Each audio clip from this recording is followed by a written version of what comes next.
This is a video demonstrating how people lived during Shakespearean times and how it compares to our society now.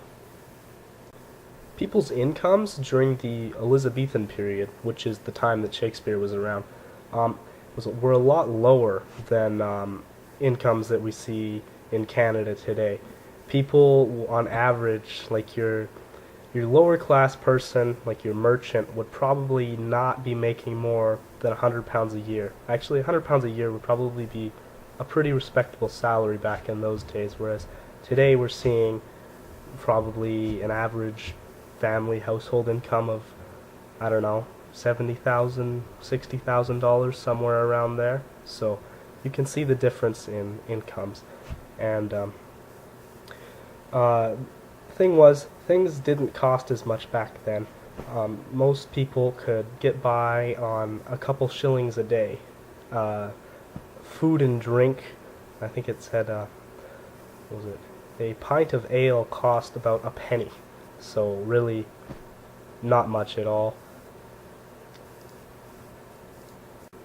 There were three main types of currency during the Elizabethan period: the penny, the shilling, and the pound. There were about 240 pennies in a pound, 20 shillings to a pound, so about 12 pennies to a shilling. And yeah, the nobility were making probably 1,500 to 3,000 pounds a year, whereas like the opposite side of the spectrum, like a servant or a maid, would only be making about 2 to 5. So there was a huge income gap between upper class and lower class. For the most part, people only talked about pennies and shillings back then if you were in the lower class, because really pounds was just a lot of money, and most people didn't have enough money to be trading in pounds, except for the nobility. Food costs back in those days were about 7 pennies a day, and you could get most clothing items for about 5 shillings, which wasn't too much because you would usually wear them until they were rags and you didn't replace them too often. Even today, there's still a really big income gap between lower class and upper class. You can find like people who own enterprises making millions of dollars a year, when there are some people getting paid minimum wage at McDonald's making $9 an hour, about $15,000 a year. But really, there are a lot more middle class people today than there were back in those days. Back in those days, it was you're rich or you're poor, one or the other. But now I'd say the majority of people are making a fair income, which is well enough to get by, buy enough clothes, buy enough food, pay for education costs, things like that. So today's world, we're a lot better off. Shakespeare was alive during the Elizabethan period, which took place during the Renaissance, and in the Renaissance we saw a lot more literature and science becoming popular in day-to-day life, and it got expanded upon a lot. Also during the Renaissance we saw a lot more farmers moving from the countryside into the cities, because there were a lot more job opportunities presenting themselves in cities. Society was becoming more diverse, and there was a demand for lots of different types of jobs in cities. You start to see banking come about, blacksmiths, butchers, merchants. There were many jobs that needed roles to be filled, masons, things like this. So there was a lot more work opportunity in the cities, and you saw what was once small cities becoming into big cities because all the people from the countryside were moving in. Unlike today, back in Shakespeare's time, it wasn't socially acceptable for women to work. So all the workers in the workforce were men, and women relied on men to bring home money and support them in their lives because they had no way of making an income of their own. During the time period Shakespeare was alive in England, the family was really important. Families were looked up to as role models in society, and each family tried to fulfill their role in the community by being just good people and following Christian beliefs, things like that. Families back then were a lot bigger than normal families in today's world. Today we're used to seeing 2 or 3 kids from a family, but back then it would be not uncommon to see 10 plus kids. And this was because the times were harder and it was harder to keep all their children healthy. So the kids would die off, and by the time they became adults, there wouldn't be that many left. Parents at the time would teach their kids manners and how to behave in public through interpretations of the Bible, and parents also got their ideas of parenting from the Bible. So the Bible had a pretty big influence on how the family structure was at the time. Nowadays, parenting isn't so much a religious affair that relies on religious texts as much as it is parents teaching their kids what they think is right and what they think is acceptable in society, and it's not really based on what God thinks as much. As I mentioned earlier, life was a lot harder than it is today for the lower classes, and like I mentioned, kids would die off earlier. Also, adults would die earlier. The average life expectancy back in the Shakespeare times is about 42 years, but obviously the nobility, who were born into rich families with lots of food, were privileged, they usually exceeded this 42-year life expectancy by quite a bit. It was typical in these days for most families, even the nobility, to only have 2 meals a day, which were lunch and dinner.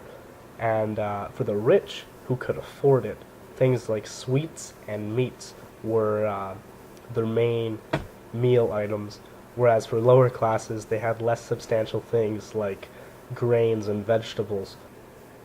Obviously the norm in our society is that we eat a lot more food. There's 3 main meals a day: breakfast, lunch, and dinner, and if you get hungry in between, there's always snack foods too. So we eat a lot more than they did back then, probably because there's a lot more production of food now, and food isn't such an expense anymore. Like back then, meats and other things, baked products, were really expensive, and a lot of the lower class people couldn't afford them at all.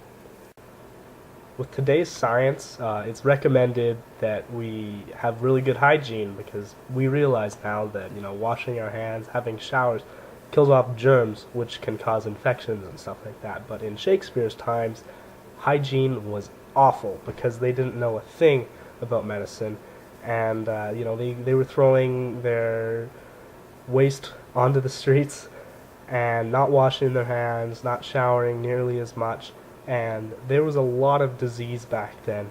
And if you had a medical problem, chances were you weren't gonna get better, because medicine at the time just wasn't the same, and you'd almost be worse off going to a doctor than not going. In Shakespeare's time, TV, video games, they didn't exist. Most people couldn't read, so reading was out of the question. So what did they do for pastimes? Well, theater became really popular in those times because in the Renaissance, literature was popularized, so there were a lot more people writing plays. And it was good entertainment. For a couple shillings, you had an afternoon, something to do. Other things would include storytelling and songwriting. Children started their education not too much older than we do in today's world. Usually it would be between the ages of 5 and 7 that people would start sending their kids to school. And the schools in those days, they weren't like big public buildings where hundreds of kids went. It would be a well-educated housewife would have probably 5 or 6 students over at a time, and she would teach them just basics of reading and writing, and teach them about Christian faith and the Bible as well. Obviously nowadays it's acceptable for both boys and girls to go to school. We go to school for a lot longer than they would have in Shakespearean times. Back then it was only 3 or 4 years going to school, and then you'd be sent off to work for your dad or your uncle. Whereas now, you go to school for 13 years of your life, kindergarten through grade 12, and you have the option to take up to 7 years extra in a post-secondary program afterwards. Back in the Elizabethan period, the clothing you were wearing was a statement of who you were and your rank in society. The nobility wore extravagant clothes that demonstrated their prestige, such as silk and velvet, and were often dyed in magnificent colors that cost lots of money, because dyes were hard to come across at the time. There were laws in place, actually, that prevented the lower classes from wearing clothes that people in the upper class would wear, because it was an insult to see somebody so low have as nice of clothes as you. And that left the lower classes to wear things like wool, cotton, and leather. Obviously, there aren't laws about what you can and can't wear today. We're a lot more free to wear whatever we want, whether that be hoodie and jeans, or dress, tuxedo, whatever you want. It doesn't matter. So in summary, Shakespeare's times, for most people, was really hard. Unless you were born into a noble family who was rich and you had your entire life given to you, you carried through your life, you didn't have to do a second of work or earn anything. Unless you were like that, you were pretty hard off. It wasn't easy to get by.